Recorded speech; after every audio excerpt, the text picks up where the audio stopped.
Boa noite, amados. Que grande alegria e privilégio estar aqui nessa noite.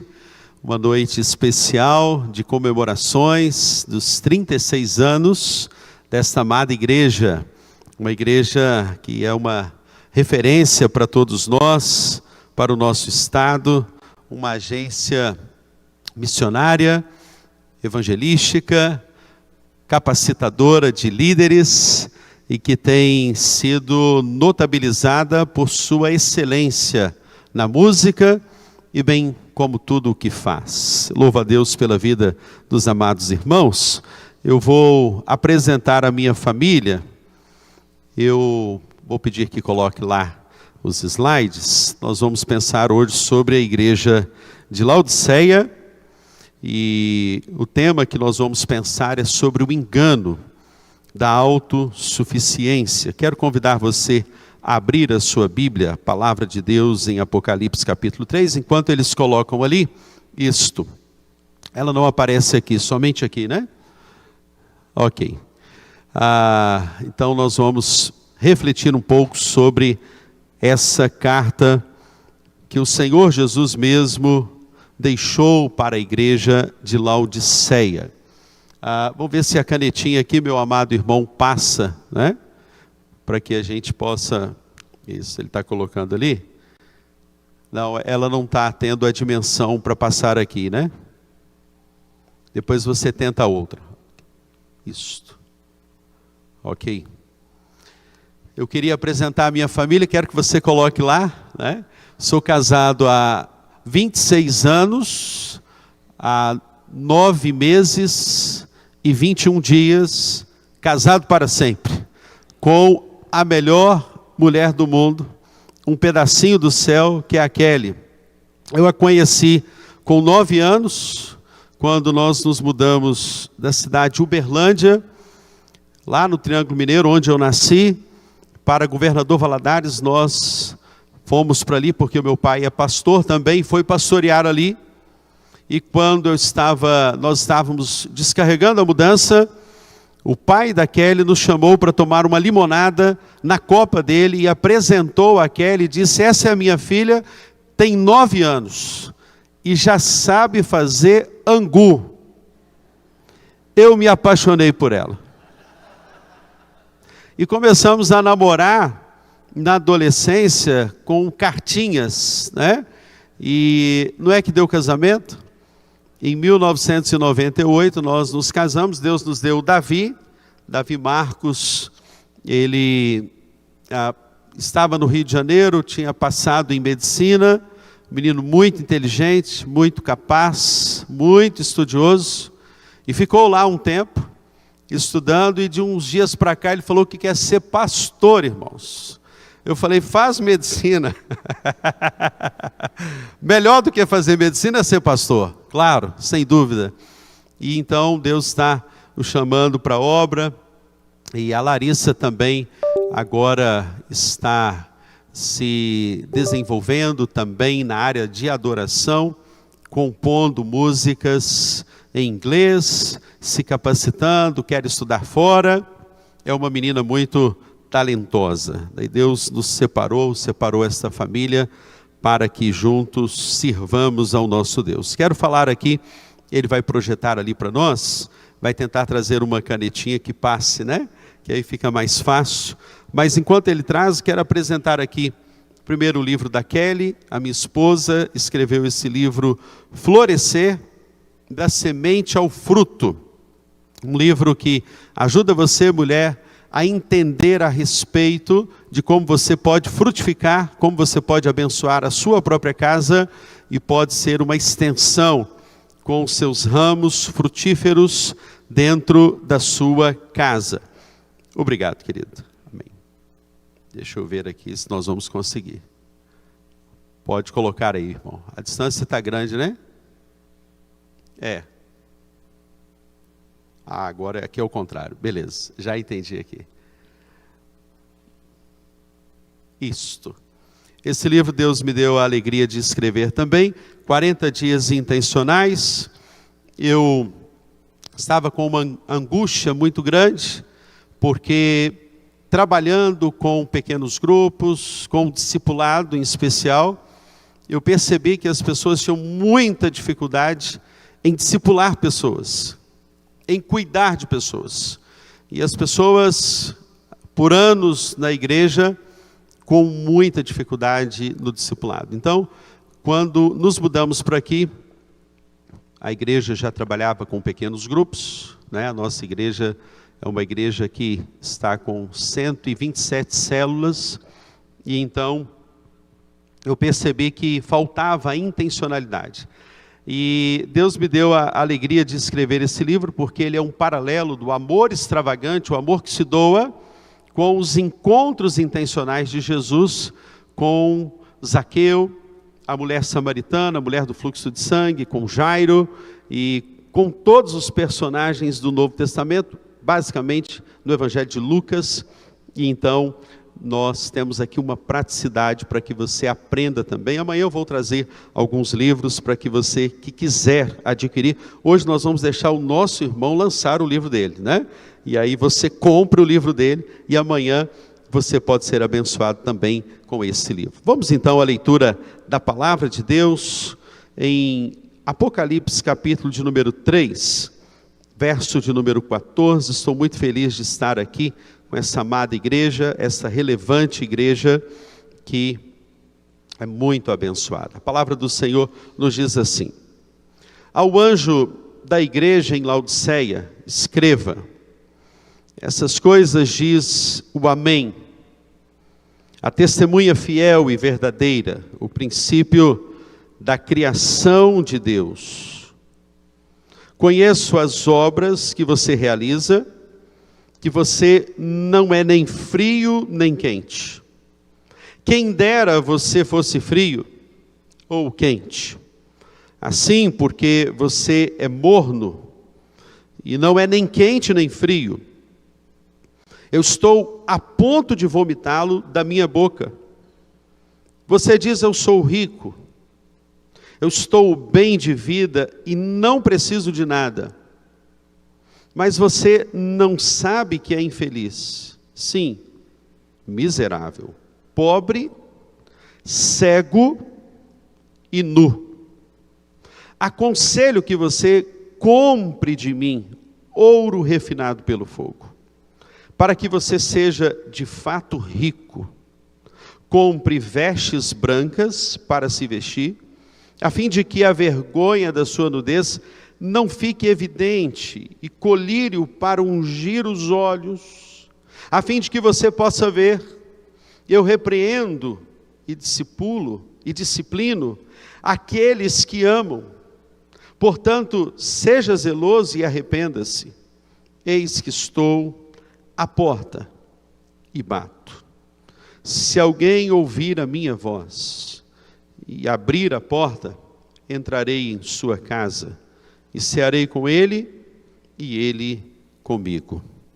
Ao vencedor darei o direito de sentar-se comigo no meu trono, assim como também eu venci e me sentei com o meu Pai no seu trono. Quem tem ouvidos, ouça o que o Espírito diz às igrejas. Amém? Até aí temos lido a preciosíssima palavra do Senhor.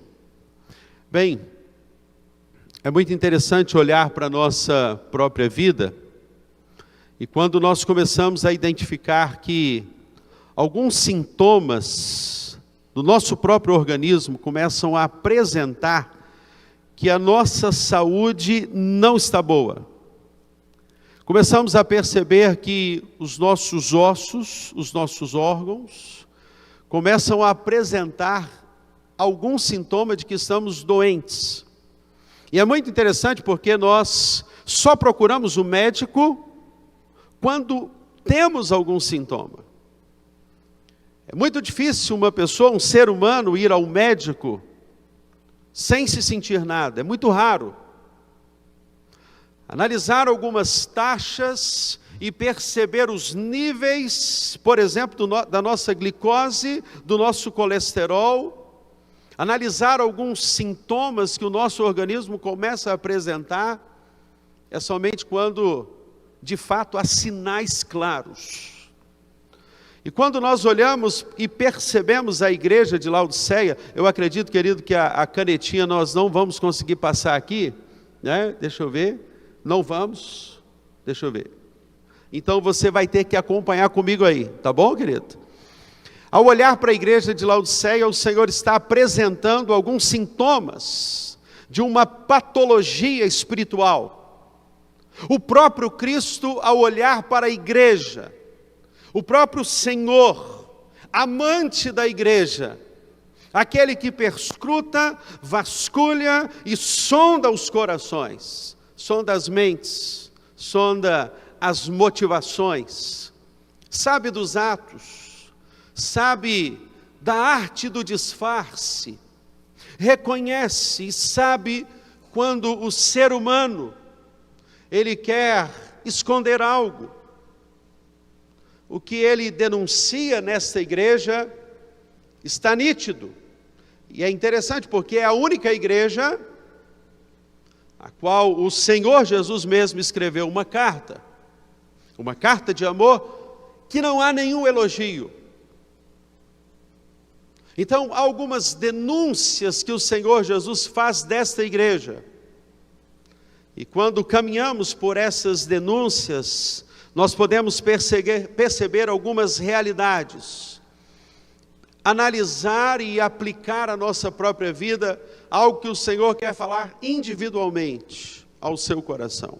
Bem, nós precisamos entender então o contexto cultural de Laodiceia. Essa cidade era uma cidade rica, ela era uma cidade denominada como uma cidade autossuficiente. Porque nos idos de 61, um forte vendaval, um terremoto muito comum naquela região da Turquia, passou por Laodiceia e devastou toda aquela cidade.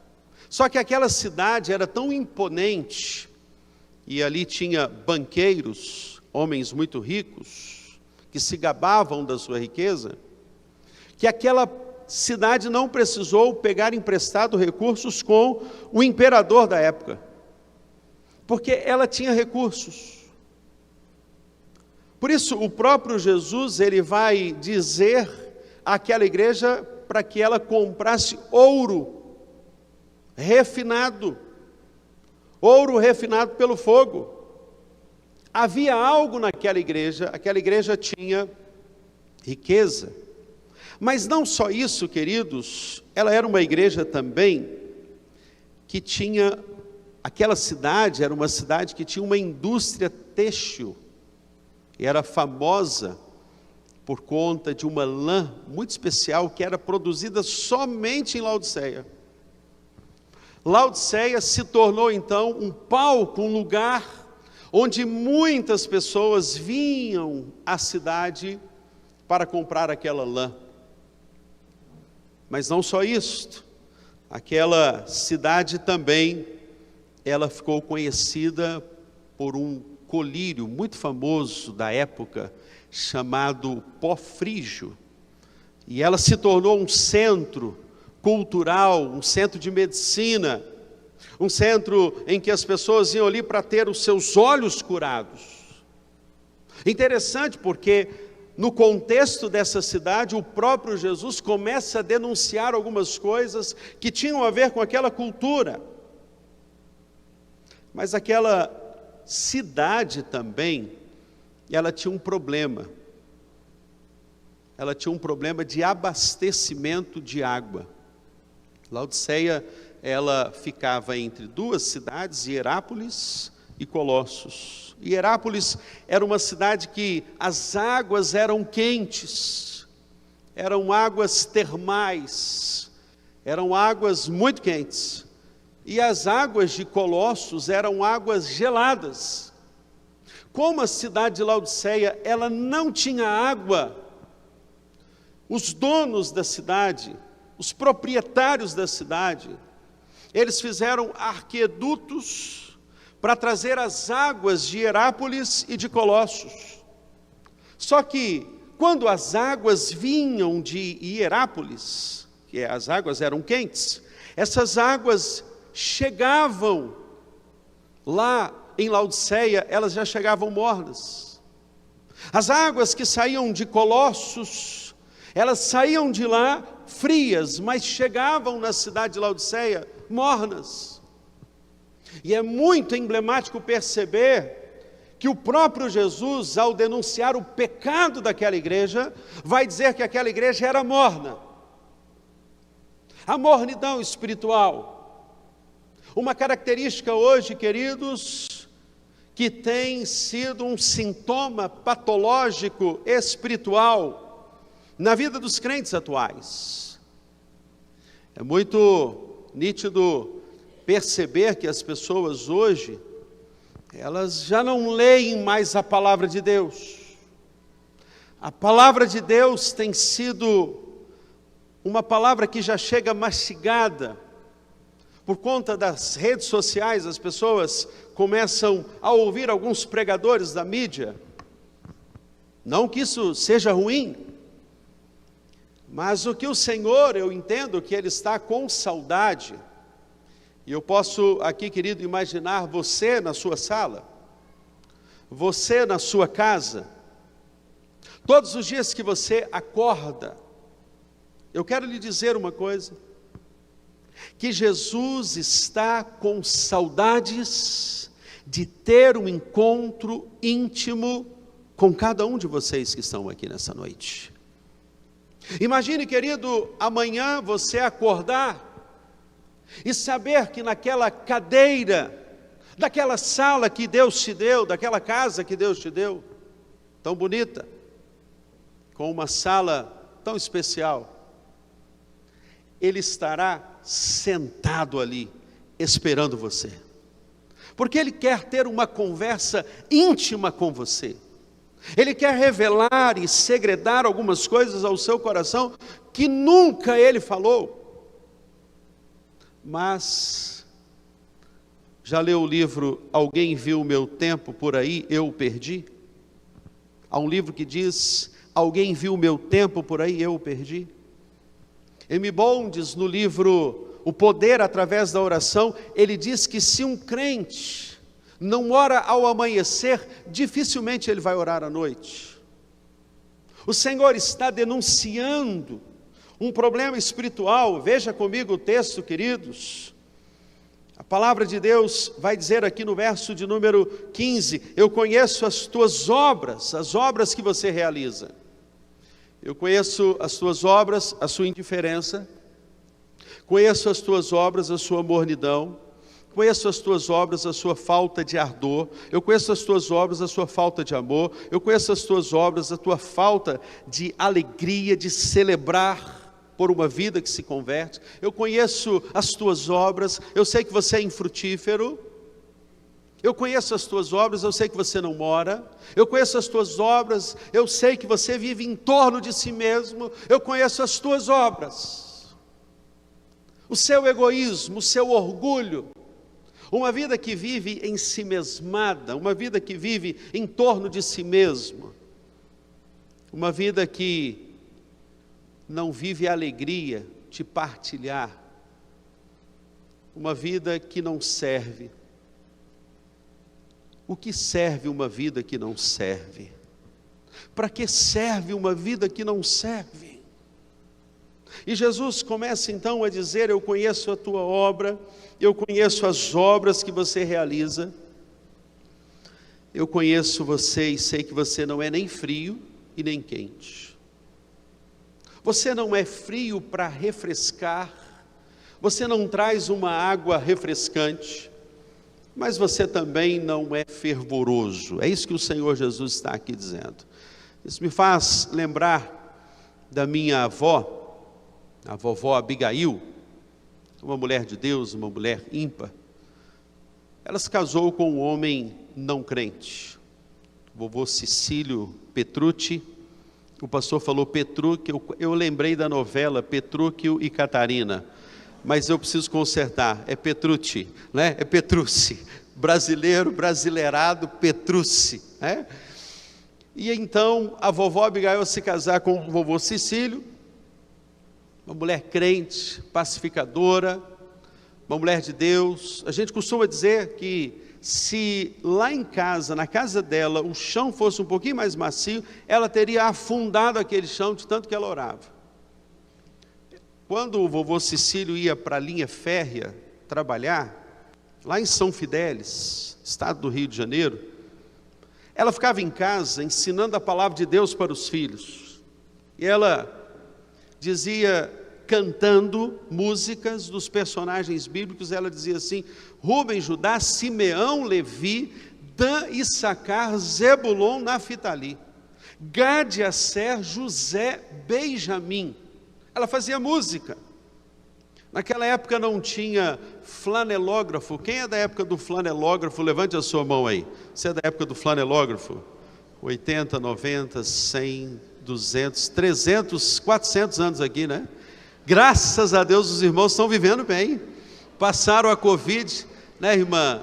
É Selma, Célia? Selma, né?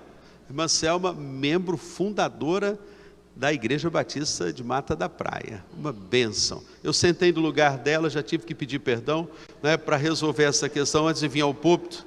Ela até, não, pode ficar aí, deixou. Então ficou tudo bem entre nós, né? Então não tinha flanelógrafo, ela escrevia, fazia recortes de jornais e colocava os personagens na parede. Vovô Cecílio ia para a linha férrea, quando voltava aquela mulher cheia do Espírito Santo, ela cozinhava com banha de porco. Alguém se identifica nessa noite? Né? Banha de porco é um assunto seríssimo, né? Ainda mais quem é mineiro, para fazer um feijão tropeiro tem que ser com banha de porco. E ela então, aquele bom perfume de Cristo, aquele aroma suave da graça, aquele tempero do amor, enchia a casa. O vovô Cecílio ia para a linha férrea. Quando chegava lá, ele observava que os maridos, os amigos dele que trabalhavam com ele, reclamavam muito das esposas. E ele voltava para casa e dizia assim: mas Abigail não é assim. Ela é uma mulher cordata, ela é uma mulher pacificadora, não reclama de nada. Louvado seja o nome do Senhor, porque a sua mulher não reclama de nada. Amém? Glórias ao nome do Senhor Jesus. Deus seja louvado por essas mulheres que só sabem agradecer. É noite que o Senhor quer trazer avivamento aos nossos corações. Ela não reclamava de nada. Quando ele chegava, observava, aquilo foi mexendo com ele. O testemunho dela em casa. Uma mulher que antes de uma refeição, ela não aceitava alguém comer sem antes agradecer ao Senhor. Ela fazia o culto doméstico, ela lia a palavra. Com ela eu aprendi uma coisa, que nós não podemos ler a Bíblia rapidamente, precisamos ler e meditar e refletir. Aquilo que o Richard Foster fala nas disciplinas, na celebração das disciplinas, a capacidade de ter solitude, a capacidade de parar, meditar, aplicar a palavra. Até que um dia, vovô Cecílio vai para a linha férrea, observa o comportamento dos amigos, e ao voltar, no caminho, antes de chegar em casa, ele literalmente é tomado pelo Espírito Santo de Deus. E naquele momento o vovô Cecílio tem um encontro com Cristo, assim como Saulo no caminho de Damasco. E antes de chegar em casa, ele não sabia muito bem o que estava lhe acontecendo, ele só sabia chorar. Ele chega em casa e fala assim: Abigail, eu tive um encontro com o seu Jesus. A vovó Abigail fez sinal de xícara. Quando a mulher faz sinal de xícara, fuja da aparência do mal. Literalmente, ela não acreditou. Não tem aquela história de Atos 12, que a igreja orou, e quando Pedro bateu na porta da casa de Rode, é um fantasma, e fecha a porta. Ela não acreditou. Ela orou tanto, e Deus agora estava respondendo. E ela começa a chorar e diz: Cecílio, Por tanto tempo eu orei por isso. Por tantos anos eu pedi a Deus que Deus transformasse o seu coração. E Ele disse: tem mais, eu recebi o seu Jesus, eu quero crescer nessa sua fé. Ele era congregado mariano, assim como o padre. Vovó Abigail passava inclusive a toga dele para ir lá, para estar com o padre. Mas ele entendeu que faltava algo, lhe faltava uma experiência real com Cristo. E ele então diz assim: eu vou lá conversar com o pastor, eu quero batizar. Foi lá, conversou com o pastor da primeira igreja batista de Porciúncula, e o pastor disse: eu vou te batizar. Daqui a um mês vai ser o batismo, inclusive das suas filhas. A minha mãe iria batizar, a minha tia iria batizar. E naquele dia, que a minha mãe, a minha tia, estavam descendo as águas batismais, ali estava também descendo as águas batismais um homem que reconheceu que o maior avivamento que Deus pode realizar em uma vida é dentro da sua própria casa. Deus está olhando a temperatura, Deus está medindo, aferindo o fervor. Ele está olhando para esta igreja e está dizendo: olha, essa água morna, essa mornidão está causando náuseas em mim. Há algo que eu vejo nesta igreja, eu vejo na sua vida. E quando nós lemos aqui, igreja, leia-se você. É muito fácil a gente transferir a nossa espiritualidade para a igreja. Mas quando se lê igreja aqui, leia você. Será que nós poderíamos nessa noite, ao estudarmos sobre esta igreja, dizermos para nós mesmos, afirmarmos para nós mesmos, que nós temos uma temperatura elevada ao orarmos, ao buscarmos, ao lermos a palavra, ao evangelizarmos, ao intencionalmente amarmos os perdidos?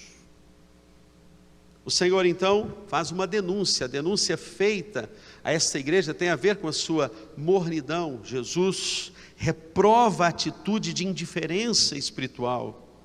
A mornidão aqui simboliza que falta zelo, falta comprometimento. Interessante que ele prefere que essa igreja seja quente, ou seja, fervorosa, do que fria, do que morna. E até mesmo prefere que ela seja fria, ou seja, reconheça a sua necessidade, mas nunca indiferente, jamais indiferente. Aqui temos um outro ponto que o Senhor Jesus vai denunciar. Segundo ponto, a autossuficiência e o orgulho. O texto diz no verso de número 17: pois dizes, estou rico e abastado e não preciso de coisa alguma, nem sabes que és infeliz, miserável, pobre, cego e nu. Eu acredito, queridos, que essa igreja, ela tinha carência de imunidade. Sabe por que ela foi adoecendo? Porque ela tinha carência de imunidade. Os anticorpos não foram criados ali para que ela fizesse uma proteção. Ela foi se misturando com o mundo. Acredito que essa igreja também, ela tinha uma ausência da realidade. Ao mesmo tempo que ela tinha uma carência de imunidade, ela tinha uma ausência de realidade. Que é aquela pessoa que começa a caminhar na igreja, começa a frequentar os cultos, mas ela é incapaz de permitir que o Senhor leia o seu próprio coração. Aquela pessoa indiferente ao Senhor é incapaz de permitir que Deus leia a sua própria vida. E essa igreja estava assim: o Senhor está lendo, o Senhor está colocando o coração da igreja em um raio-x e dizendo para ela: olha, você tem uma ausência de realidade, você não sabe do seu estado. Você pensa que você é rico, mas você é pobre. Você pensa que você enxerga, mas você é cega. Igreja, você pensa que está vestida, mas você está nu. O seu pecado chegou a mim. Eu sei quem você é. Eu me lembro quando tinha 16 anos, e algo começou a acontecer no meu coração, na minha vida, porque eu estava em uma sala de aula, e eu comecei a sentir um desejo de ler a Bíblia dentro da sala de aula. No outro dia eu trouxe a minha Bíblia, e na hora do recreio eu abri a minha Bíblia, e eu comecei a ler a Bíblia, e comecei a ter experiências com o Senhor na hora do recreio. E o interessante é que alguns amigos começaram a se aproximar de mim, e viravam para mim e falavam assim: e aí, Marcos, você tem um texto aí para falar para mim? Eu comecei a perceber que eu tinha que ter a palavra na ponta da língua, e eu então comecei a memorizar alguns versículos bíblicos. Eu disse: olha, eu tenho sim. Inclusive a Bíblia diz em 1 Pedro 5, verso de número 6, humilhai-vos sobre a potente mão de Deus, para que no tempo oportuno Ele vos exalte, lançando sobre Ele toda a vossa ansiedade, porque Ele tem cuidado de vós. E eu dizia para os meus amigos: olha, Deus está te dizendo para você lançar sua ansiedade nessa hora sobre Ele, porque Ele está cuidando de você. Então todo o recreio, eu tinha alguns amigos que se aproximavam e perguntavam: você tem algum texto bíblico aí para me dizer? E ali eu comecei a perceber que ao ler a palavra, um avivamento, um despertamento, um ardor, um amor por aqueles que estavam perdidos à minha volta, Deus começou a plantar no meu coração. E aquilo começou a mexer demais comigo. Eu percebi uma coisa: olha, eu preciso fazer alguma coisa para esses meus amigos, porque eles estão morrendo sem Cristo em sala de aula. Meus amigos aqui próximos a mim. Foi então quando eu comecei a falar de Cristo, e fiz um pequeno grupo na sala de aula. Você precisa estudar a Bíblia? Vem estudar a Bíblia comigo. Você quer aprender mais de Deus? 15 minutos, um versículo nós vamos meditar. E eu comecei a sofrer algumas coisas estranhas, porque no meio da noite, eu começava a acordar, e eu sentia que era o próprio Espírito Santo me despertando na madrugada para orar. E eu comecei a fazer um caderno de oração e orar um por um, e a citar o nome daqueles amigos que começaram a ter um relacionamento comigo em sala de aula.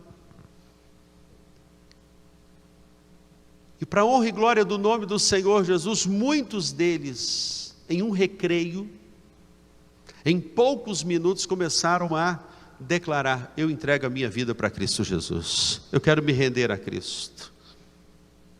Eu comecei a pensar que eu era chamado,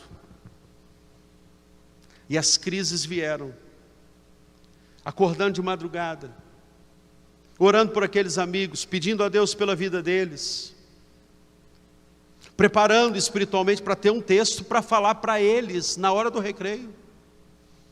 Até que um dia foi decisivo. Andando pela avenida Minas Gerais, de Governador Valadares, eu vi um homem que estava em pé, fumando um cigarro em frente a um sinal.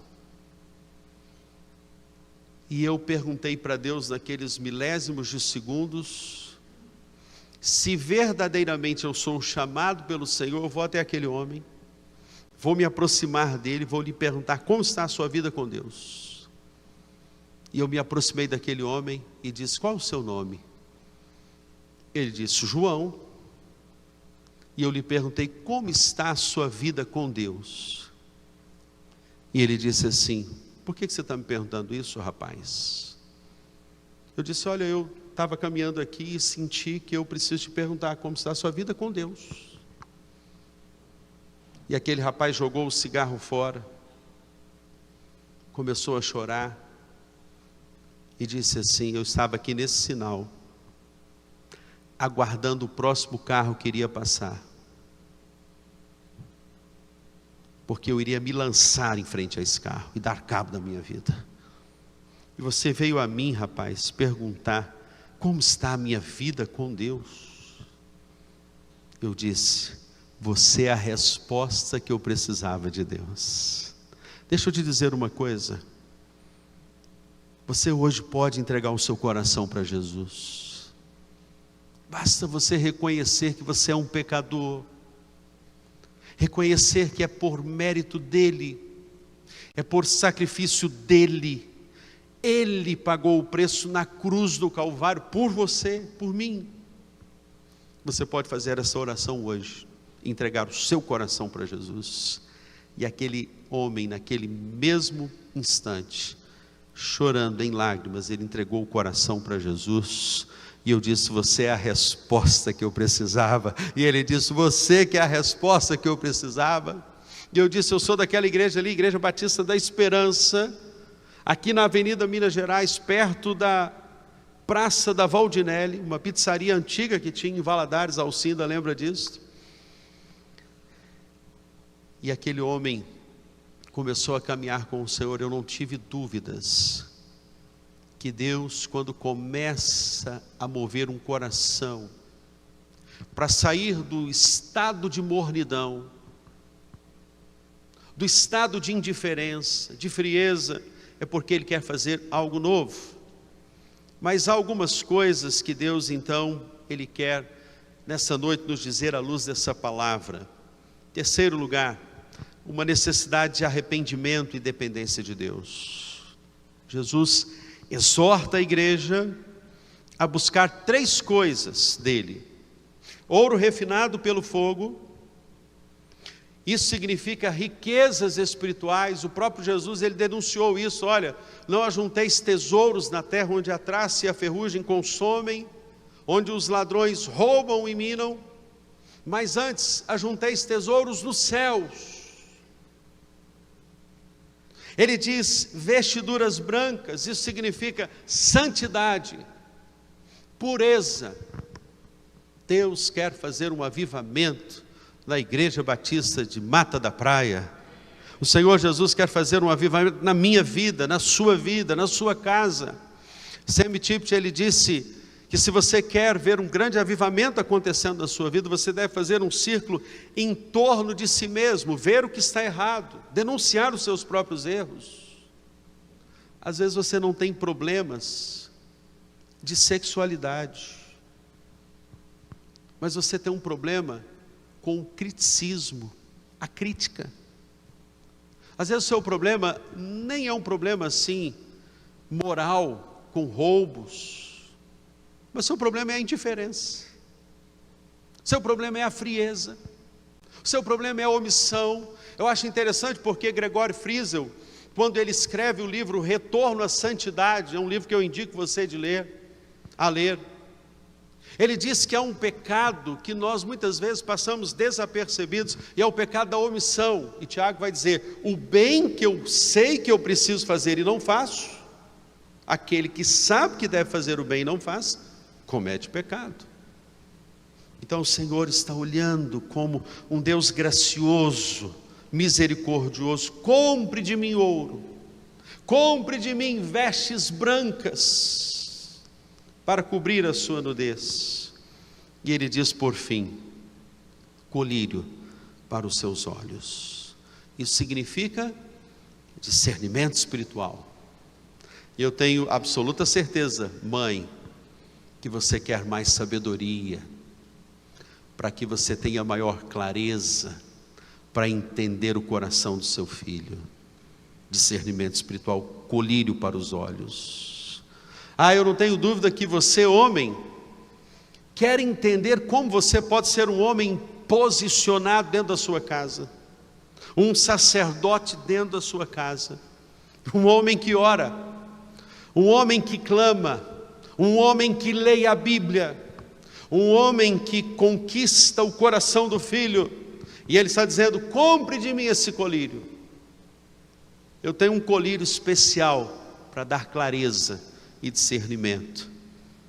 E aí ele diz: o colírio para ungir os olhos, a fim de que possa ver. Mas o último pecado que o Senhor vai denunciar dessa igreja é: eu estou à porta e bato. A gente usa muito Apocalipse 3:20 para falar o pecador perdido, né? Estou à porta e bato. O Senhor está batendo na porta do seu coração, Ele quer entrar. Mas aqui trancaram Jesus do lado de fora da igreja. Você pode imaginar isso? Aqui Ele não está falando que quer entrar no coração de um pecador, não, Ele quer entrar no coração da igreja. Trancaram Jesus do lado de fora. E o convite de Jesus é: eu estou à porta e bato, e aquele que abrir, eu vou entrar. É a cena de alguém que vai se sentar, vai arrumar a sua casa, vai arrumar a bagunça do seu lar, e vai comer com você, e vai ter comunhão e intimidade com você. Se coloque de pé, nós vamos orar ao nosso Deus. Arrependimento e comunhão. Eis que estou à porta e bato. Jesus se posiciona como um amigo, desejando restaurar o relacionamento com a igreja. E o vencedor, Ele promete ao vencedor: dar-lhe-ei o direito de sentar-se comigo no meu trono. Aleluia. Feche os seus olhos, nós vamos orar ao nosso Deus. Não sei como o Senhor hoje está medindo e aferindo a sua imunidade. Talvez, como a igreja de Laodiceia, você esteja com carência de imunidade. As proteções são pequenas, qualquer vento te derruba, te leva. Talvez, querido, você tenha, como a igreja de Laodiceia, a ausência da sua própria realidade. Você não tem uma leitura ideal de quem você é e do seu estado perante o Senhor. E por isso você se encontra sem qualquer utilidade. Porque aquele que tem ausência da realidade, aquele que tem carência de imunidade, ele não tem nenhuma utilidade. Mas o Senhor está batendo a porta do seu coração. Vamos orar ao nosso Deus. Pai, nessa noite, obrigado porque o Senhor, gracioso, poderoso, miraculoso, grandioso que és, está batendo a porta do nosso coração. Aquele que quer se sentar conosco em nossa sala, em nosso quarto. E o Senhor diz: aquele que fecha a porta e ora em secreto ao Pai, o teu Pai que te vê, te recompensará. Nessa noite, Pai, nós pedimos avivamento para os nossos corações. Como o poeta sacro cantou e escreveu: ateia o fogo divinal. Aviva-nos, aviva-nos. Talvez, Pai, haja nessa noite um coração que está pedindo ao Senhor: eu quero ter intimidade contigo, eu quero poder orar e orar sem pressa, em meio à pressa dos homens. Eu quero poder me sentar silente, poder ouvir a tua voz. Ah, Senhor, o Senhor quer falar profundamente a cada coração.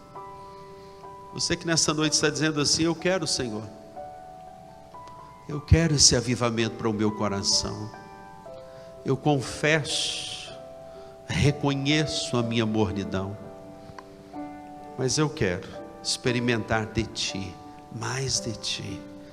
Eu não vou te chamar aqui à frente, mas eu quero que você manifeste para o próprio Deus, em um ato de fé, levantando uma de suas mãos, dizendo: Senhor, eu quero que o Senhor ateie o fogo sobre o meu coração e traga fervor em minha vida. Levante a sua mão, onde você está. Eu quero poder orar no quarto secreto.